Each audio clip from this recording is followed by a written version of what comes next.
Most men don't struggle with women because women are complicated. They struggle because they listen only to words and ignore everything surrounding those words. A woman's language is rarely just verbal. Her eyes, her tone, her pauses, and the timing of what she says often reveal far more than the sentence itself. When men take words at face value without reading context, they end up confused, overthinking, and emotionally exhausted. Years can be wasted trying to decode behavior that was actually very predictable from the start. As a relationship psychology consultant, I've seen the same pattern repeat across cultures and age groups. Men believe they are facing unique romantic puzzles, when in reality they are encountering the same emotional scripts over and over again. The problem is not intelligence or effort. The problem is misinterpretation. Men are taught to respond logically to emotional language, while women often communicate indirectly to protect their image, their feelings, or their options. When these two worlds collide, misunderstanding is inevitable. This content is not about attacking women or labeling them as deceptive.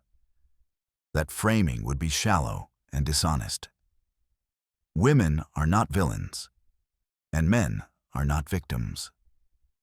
What we are exposing here are common phrases that sound sincere on the surface, but carry very different meanings underneath. These phrases are not always spoken with malicious intent. Many women say them unconsciously as a form of emotional self-defense. But unconscious does not mean harmless. When a man builds decisions, hope, and investment on misunderstood words, the damage is real. The goal here is simple but powerful. It is to help men stop chasing confusion and start leading with clarity. Clarity about what words really mean. Clarity about when to stay and when to walk away. Clarity about their own value and time. Once a man understands that attraction and intention are shown through behavior, not declarations, his entire dating experience changes. He becomes calmer, less reactive, and far more respected. This video breaks down 6 of the most common lies women tell men, not to shame, but to educate. These lies keep men stuck in waiting rooms of hope, emotional labor, and false potential. When you see through them, you stop negotiating with uncertainty. You stop trying to earn clarity from someone who benefits from keeping you unclear. If this message resonates, support the channel by liking the video and subscribing. This space exists to help men wake up emotionally, financially, and mentally, not through anger, but through awareness. In the next part, we will begin with the most common sentence that traps men in false hope. The one that sounds gentle, honest, and reasonable, yet quietly removes you from the role you thought you were being offered. One of the most common phrases men hear at the beginning of emotional confusion is, "I'm not ready for a relationship right now." On the surface, it sounds respectful and honest. It feels like timing is the only obstacle. And timing, you think, can be fixed with patience. Many men interpret this as an invitation to wait, to stay supportive, to prove consistency until she is ready. This is where years are quietly lost. In reality, this sentence almost never means she is incapable of being in a relationship. It means she does not want a relationship with you. Attraction does not negotiate timelines. When a woman truly desires a man, readiness appears naturally. She makes space. She adjusts priorities. She risks losing other options to keep him close. She does not ask him to sit on an emotional bench while she figures herself out. What often happens instead is far more subtle. She enjoys your attention, your emotional availability, your listening ear, and the safety you provide. You become the calm place she rests as while chasing excitement elsewhere. Without realizing it, you slide into the role of backup plan, emotional support system, or future option. You are not rejected outright, because rejection would remove your usefulness. Soft ambiguity keeps you present. Women use this phrasing not because they want to hurt you, but because they want to avoid being seen as cruel or shallow. Saying "I don't want you" feels harsh. Saying "I'm not ready" feels kind. It allows her to preserve a positive self-image while keeping access to your energy. From her perspective, it feels compassionate. From yours, it is paralyzing. The painful truth is simple. If a woman fears losing you, she will not risk ambiguity. Desire creates urgency. Interest creates movement. Indifference creates excuses. Time does not transform a lack of attraction into desire. Time only deepens habits. And in this case, the habit is you giving without receiving. The healthiest response is not anger or confrontation.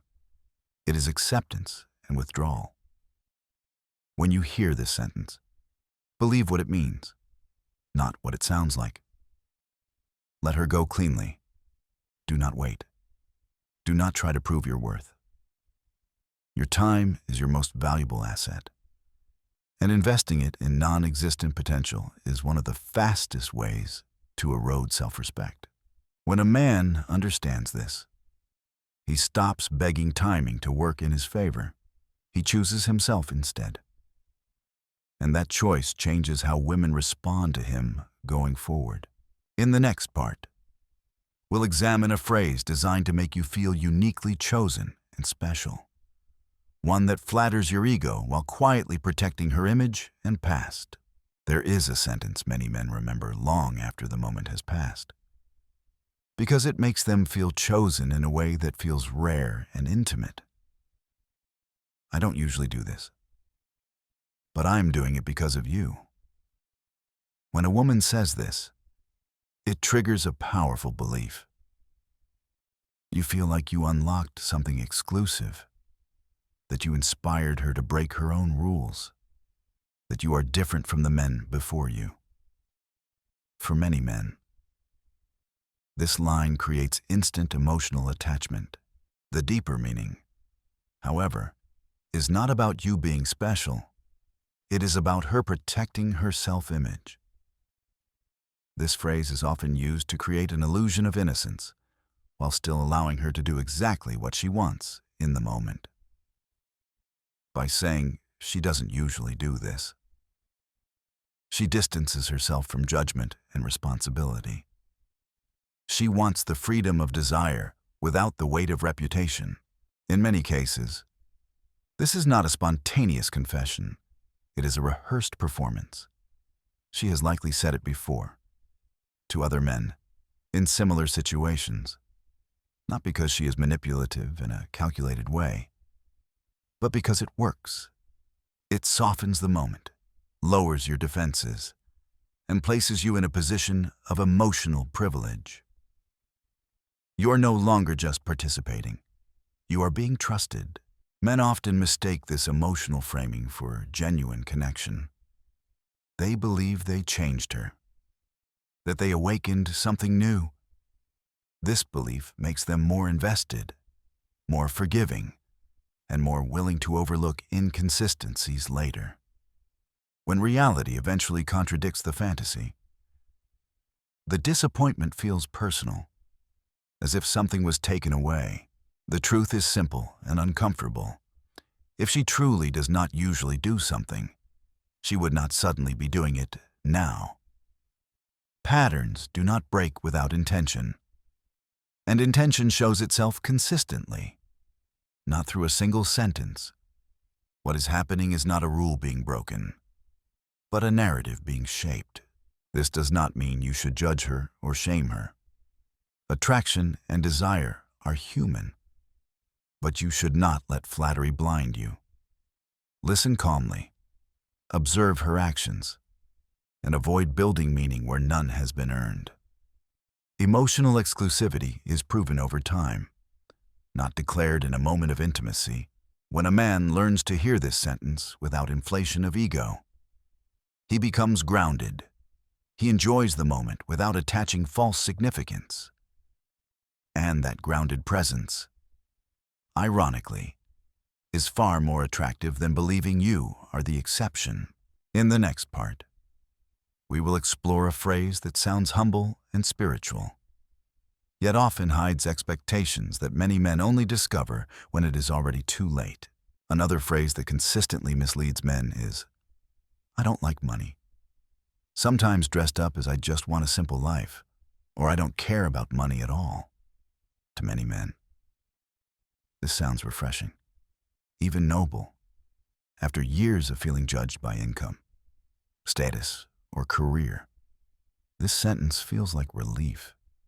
You think you finally met a woman who loves you purely for who you are, not what you can provide. But this is one of the most misunderstood statements in modern dating. What she is really saying is not that money has no value to her. She is saying she does not want a man who worships money more than he values connection, presence, and emotional leadership. She is rejecting obsession, not stability. Money, in her emotional language, is not just currency. It represents direction, consistency, discipline, and the ability to handle pressure.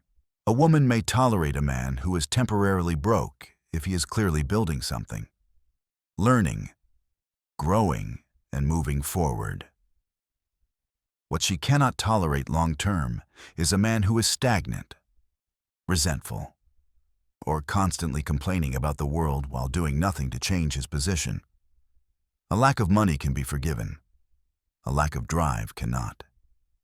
This is where many men misunderstand the message and become complacent.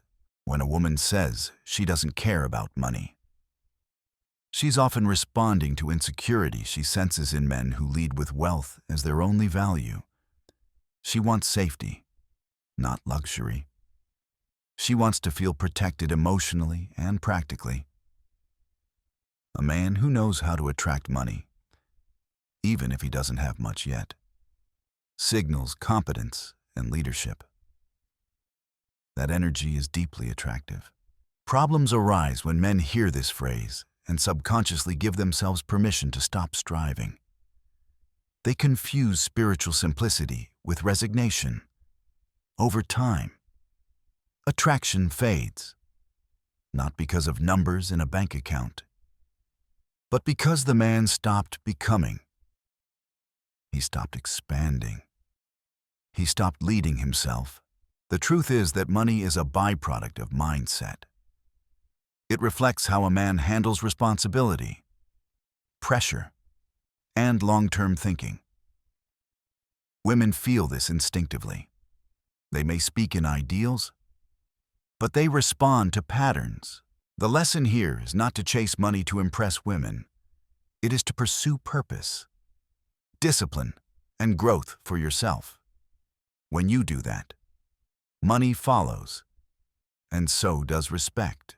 In the next part, we will confront one of the most confusing desires women express, the one that has created generations of frustrated nice guys who cannot understand why kindness alone never seems to be enough.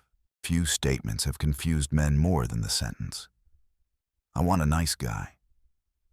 Men hear this and assume it means being gentle, agreeable, emotionally available, and endlessly accommodating.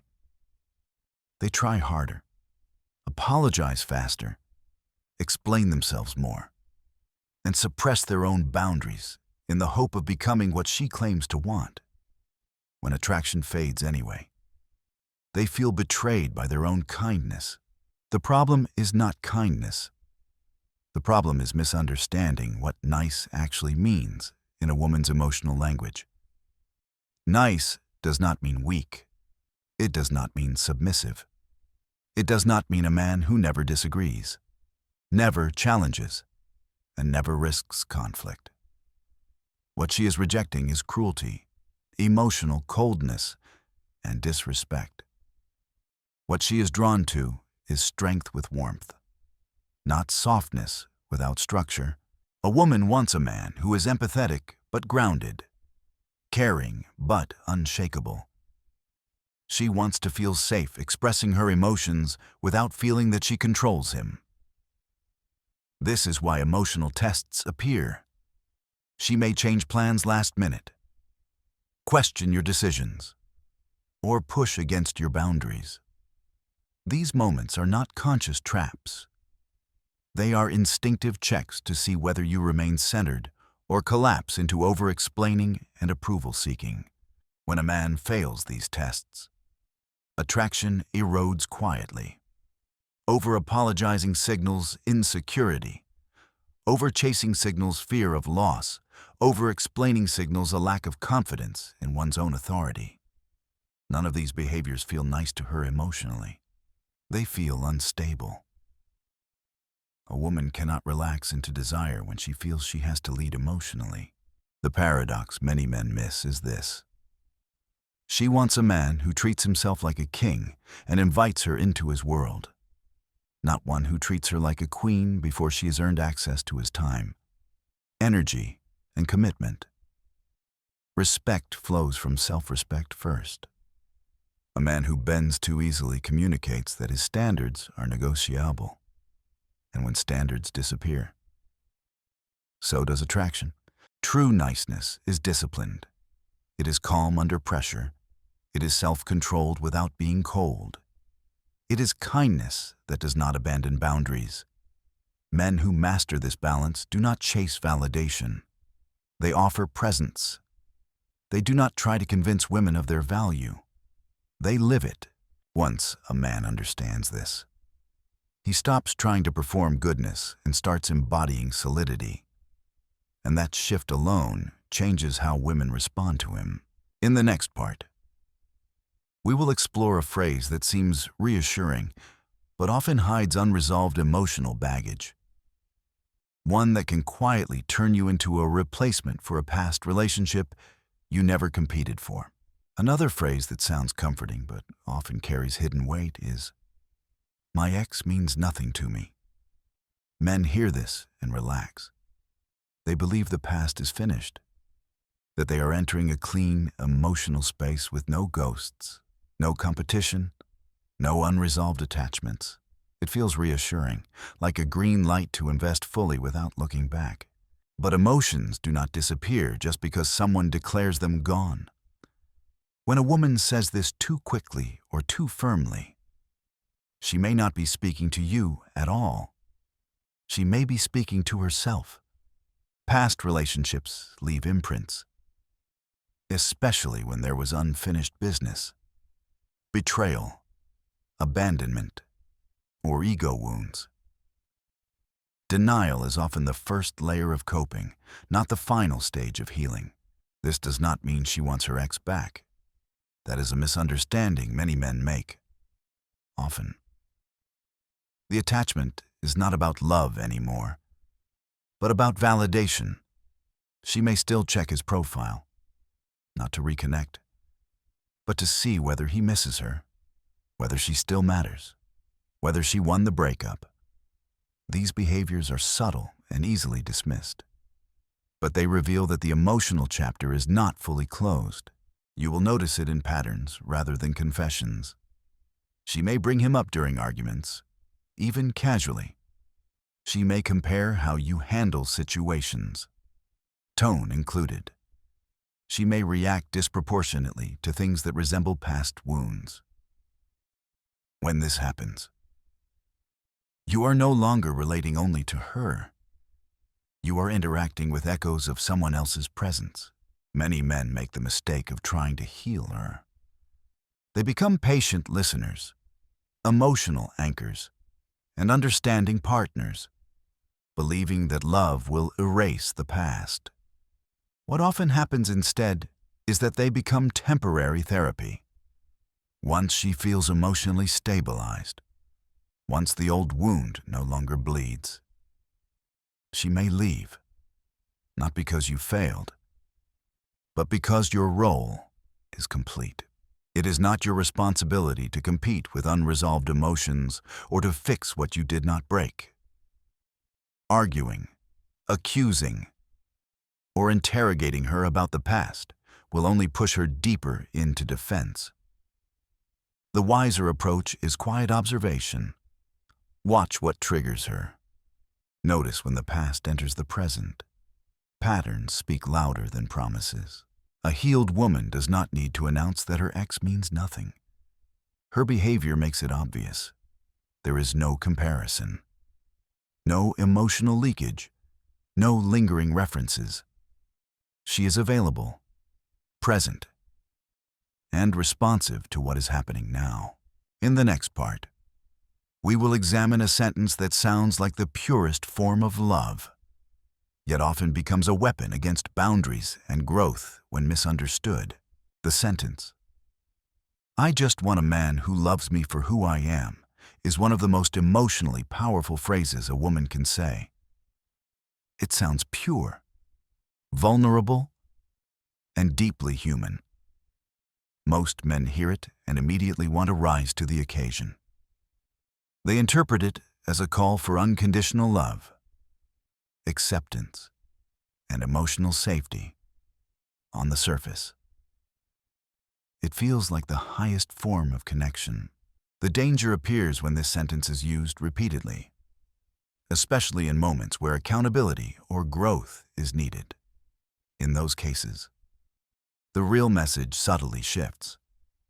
What she may actually be saying is, "Do not challenge me. Do not expect more from me. And do not set boundaries that make me uncomfortable." When this happens, love becomes confused with tolerance, and tolerance slowly turns into self-betrayal. Many men make the mistake of believing that loving someone means accepting everything without question. They suppress their standards, ignore disrespect, and excuse stagnation because they don't want to appear judgmental or controlling. Over time, resentment builds quietly. The man feels drained, unseen, and emotionally cornered, while the woman feels entitled to comfort without contribution. Mature love does not mean freezing each other in place. It means choosing each other while evolving together. The healthy version of this sentence sounds more like, "Love me as I grow, and I will love you as you grow." Growth creates polarity. Effort creates attraction. Mutual accountability creates respect. Without these elements, love becomes one-sided. The manipulative version of this phrase often appears alongside avoidance behaviors. Hard conversations are shut down. Boundaries are framed as attacks. Any expectation is labeled as pressure. When the man finally speaks up, she may play the victim, accuse him of not loving her enough, or guilt him into backing down. Slowly, his voice disappears from the relationship. The key difference is always in action. If a woman says she wants to be loved for who she is and actively works on herself, reflects, and grows, her words are sincere. If she uses the sentence to avoid responsibility, justify bad habits, or resist change, it is a control mechanism, not a love language. The correct response is not coldness or withdrawal of affection. It is love with boundaries. You can be warm without being weak. You can be supportive without abandoning your standards. When a man holds his ground calmly, he communicates self-respect. And without self-respect, love cannot survive. In the final part, we will bring everything together and show how wise men protect themselves, not through arguments or control, but through observation, silence, and standards. When you look at all these phrases together, one truth becomes obvious. Women are not the problem. Misreading words while ignoring actions is. These sentences are not always spoken with bad intent. But when men build hope on language instead of behavior, confusion is guaranteed. Attraction is never hidden. It shows itself clearly through effort, consistency, and presence. Wise men do not argue, chase explanations, or overanalyze messages. They observe. They let actions speak. When interest is real, it requires no decoding. When it is not, no amount of conversation will create it. Silence, standards, and self-control protect a man far more than emotional reactions ever will. This is not about becoming cold or cynical. It is about becoming grounded. A man who understands emotional language stops negotiating his value. He invests where energy is returned and walks away where it is not. That calm certainty is what creates respect, clarity, and real attraction. If you've heard any of these phrases before, you're not weak, you're human. Awareness is how men stop repeating the same lessons. Comment which lie you've heard, like the video, and subscribe if you want to build yourself into a man who is emotionally strong, clear-minded, and led by purpose rather than confusion.